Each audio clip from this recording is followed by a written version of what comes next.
আমি আজকে সন্ধ্যেবেলায় এসে গেছি মনীষ কিচেনে একটি রেসিপি নিয়ে। আজকে আমি খুব সাধারণ একটা রেসিপি করছি। আজকে আমি ধোকার ডালনা করছি, দেখতে থাকো, সঙ্গে থাকো। কড়াই বসিয়ে দিয়েছি, কড়াই গরম হচ্ছে। কড়াইটা একটু গরম করে নিলাম। এবার এর মধ্যে তেল দিয়ে দিচ্ছি। ধোকাটা কিন্তু আমার কেনা ধোকাটা কিন্তু বাড়িতে বানাইনি। তেলটা গরম হোক, তারপর দেখাচ্ছি। তেল গরম হয়ে গেছে, এর মধ্যে আমি দুটো শুকনো লঙ্কা দিয়ে দিলাম, একটা তেজপাতা দিয়ে দিলাম, জিরে ফোড়ন দেবো, জিরে ফোড়ন দিয়ে দিলাম।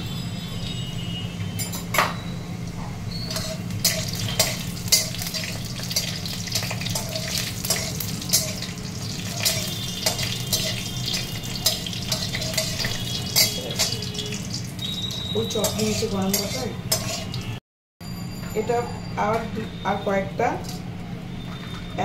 গোলমরিচ বলছি, লবঙ্গ, দারচিনি আর এলাচ দিয়ে দিলাম।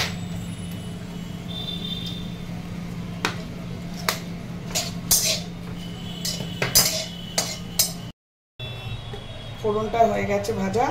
এবার এর মধ্যে আমি একটু আদা বাটা দিয়ে দিলাম, আর আদা বাটার সঙ্গে একটু নুন দিয়ে দিই, তাহলে ছিটকবে না।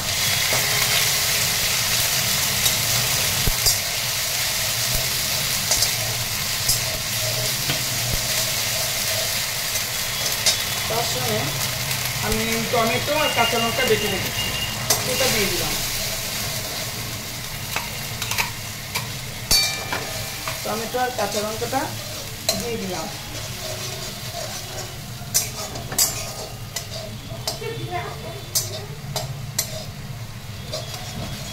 এবার মিক্সি ধোয়া জলটা দিয়ে দিলাম।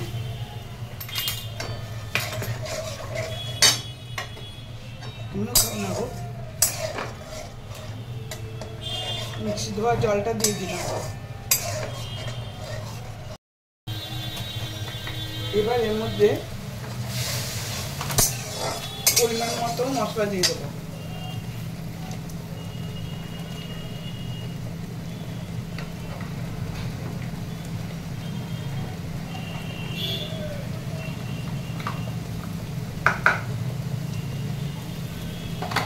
ধনে, জিরে, হলুদ গুঁড়ো, লঙ্কার গুঁড়ো পরিমাণ মতো দিয়ে দিলাম।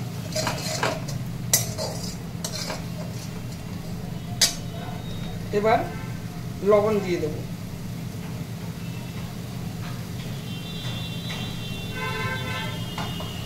পরিমাণ মতো লবণ দিয়ে এবার এর মধ্যে একটুখানি মশলাটা কষাবো।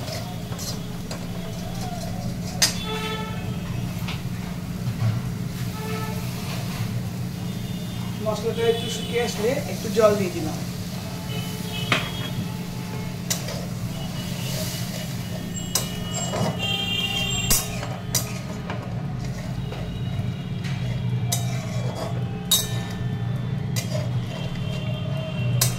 একটু জল দিয়ে যতক্ষণ না তেল বেরোচ্ছে একটু এটা কষাবো। চিনি দিয়ে দেবো।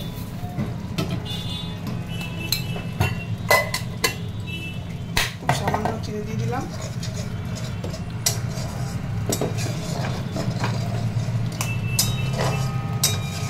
এখনো এটা থেকে তেল বেরোয়নি, আর একটু কষাবো। আর এর মধ্যে আমি একটু কাশ্মীরি লঙ্কার গুঁড়ো দিয়ে দেবো কালার হওয়ার জন্য।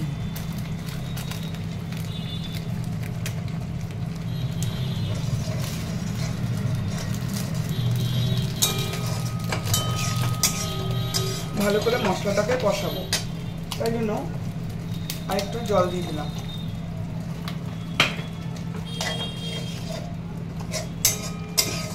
টমেটো পড়েছে, কাশ্মীরি লঙ্কার গুঁড়ো পড়েছে, রং এমনিতেই লাল হয়ে যাবে। এটা সম্পূর্ণ ভেজ, আবার অন্যভাবেও করা যায়, চাল মগজ পোস্ত এসব দিয়েও করা যায়, কাজু বাদাম বাটা দিয়ে। আজকে আমি এইভাবেই করছি। এই তেল বেরিয়ে গেছে, এবার এর মধ্যে আমি পরিমাণ মতো জল দিয়ে দিলাম।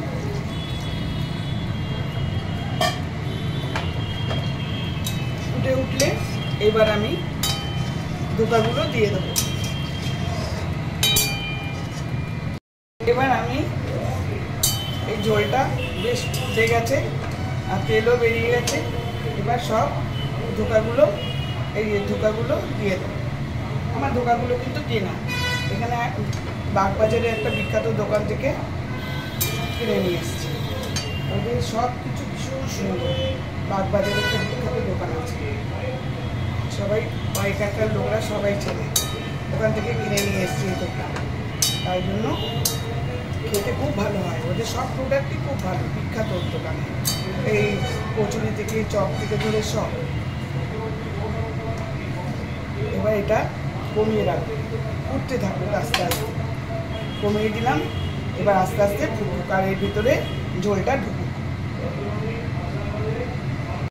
ঝোলটা ফুটছে আর ধোকাগুলো মোটামুটি নরম আছে, খুব সুন্দর, ভীষণ সুন্দর ধোকাগুলো। ঝোলটা ফুটছে, একবার দেখালাম। এবার অনেকক্ষণ এই সিমে থাকবে, সিমে থাকলে তবেই খুব ভালো হবে খেতে। বন্ধুরা, আমার একবারে ধোকার ডালনা রেডি, সুন্দর রং এসে গেছে, তেল ছেড়ে দিয়েছে আমার ধোকার ডালনা। আমি গ্যাস নিভিয়ে দিলাম, একদম রেডি আমার ধোকার ডালনা, একদম রেডি। দেখো সুন্দর কালার এসছে, একদম সুন্দর কালার এসছে, তেলও ছেড়ে দিয়েছে, খুব সুন্দর রং এসছে। তোমাদের যদি ভালো লাগে লাইক শেয়ার কমেন্ট করবে, অবশ্যই ফলো করবে। Thank you for watching. Next আসছি আরেকটি ব্লগ নিয়ে।